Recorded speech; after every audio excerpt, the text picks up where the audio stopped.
This week on the Fish Tank, I'm traveling 3,800 miles on the Oregon Trail.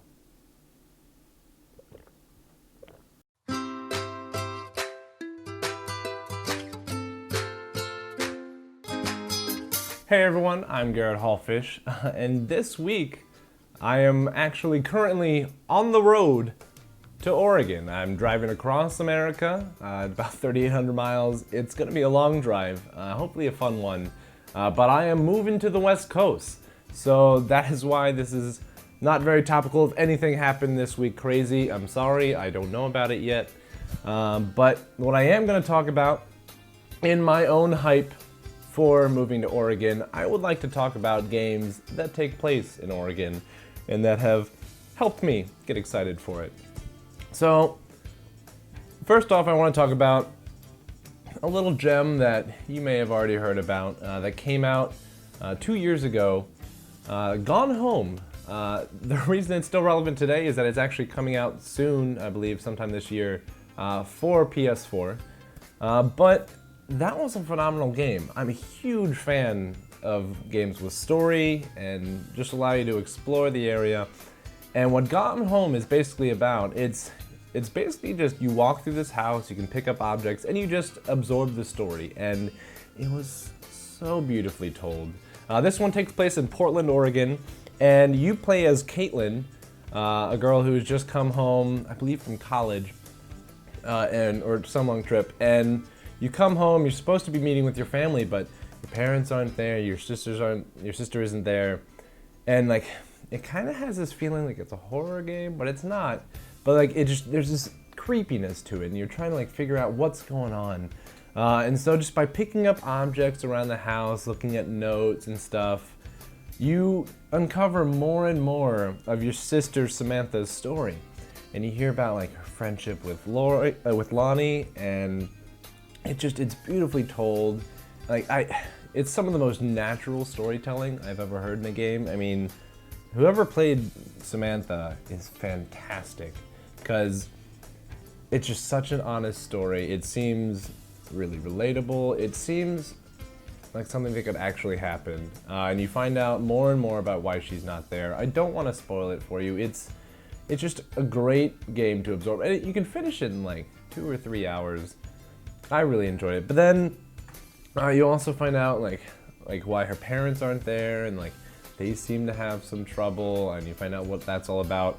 So please, if you've got a PC or a PS4, go ahead and check this one out. That one is that's some great storytelling. And continuing with the great storytelling, Life is Strange, this year's hidden gem. Phenomenal game. I've been playing it the past week, and the music's fantastic, the characters are fantastic. It's about an 18-year-old girl named Max growing up in Arcadia Bay. She just moved back into town, and I feel like I'm an 18-year-old girl growing up in Arcadia Bay. It's so good, and you're trying to help people. She discovers, at the very beginning you find out that this girl with blue hair named Chloe had just gotten shot in the bathroom, and you witness it, and it like does something with you, and you figure out that you can turn back time just a little bit, and the whole game plays with that beautifully. I mean, normally with these kind of point and click but 3D adventure games, you don't have that choice. It's usually like once it happens, it happens. But what's nice is you get to explore these choices, both sides, see what really happens. And they're still not easy to figure out what's the right thing to do. There's so many choices I've had in this game where it's like, oh God, should I do this? Should I do that? I don't know. What repercussions am I gonna see 5 episodes later? It's just been a blast to watch. It's one of the few games that really makes me cry. It's so happy and depressing at the same time. It's my favorite kind of game. And I think if you enjoy good music, you enjoy a good story, I think this one's for you. It's very similar to Telltale, but it one-ups Telltale. I think it's definitely worth a watch.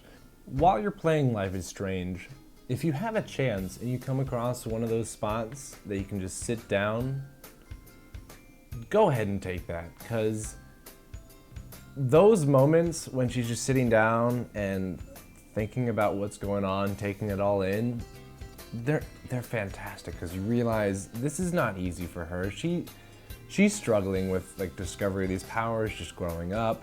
There's a lot of for her to handle, and that's a powerful, like, some of the best moments in that game are some of the simplest moments where it just might be where something that you did earlier in the series changes something later in the series, and you realize how much of an impact that had. And sometimes that could really hurt you.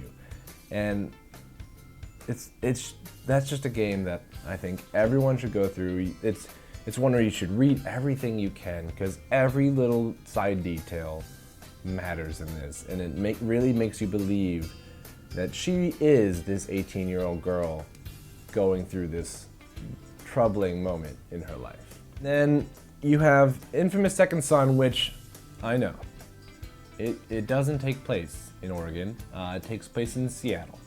And Seattle is about 2.5 hours away. So I'm gonna broaden the horizon to the upper Northwest. But that is also a fun game. It's mainly because of the graphics and the power of the PS4. It's just beautiful to see a city so realized. What they did is, well, first off, the team that makes Infamous, their studio is in Seattle, so that helps. But they went around Seattle and took a lot of the landmarks. You've got the Space Needle, you've got even places like there's certain car washes with iconic signs.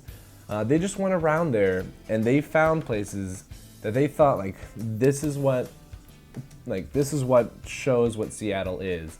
And they didn't outright copy it, but a lot of the buildings in the game really harken to those objects. And so when you're traveling around Seattle, one, it rains a hell of a lot, but it helps bring you to that area and you really feel like you're actually in Seattle.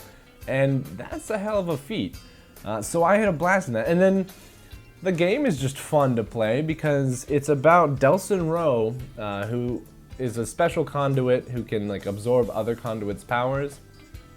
And so throughout the game you get powers like smoke and neon, and you can use them to feel like a badass. And you can either be good or evil, and yeah, that's they didn't do a whole great job with that, but just running around that game, it's one of the most enjoyable times I've ever had running around an open world. And with that, that's about it for this week. I want to thank you all for watching these videos with me so far. It's really meant a lot for me. And even after I move, I'll still continue doing these for you guys. So I wish you all the best. I am excited to get to the next place and have a new setup and kind of bring that to you guys. So let me know what you think of Oregon games, what you think of Oregon in general. Go ahead and do so in the comments below. Also, you can find us on Twitter at NerdMuchCom. You can also find us on Facebook via the description below. Thank you again for watching. I'll see you next week.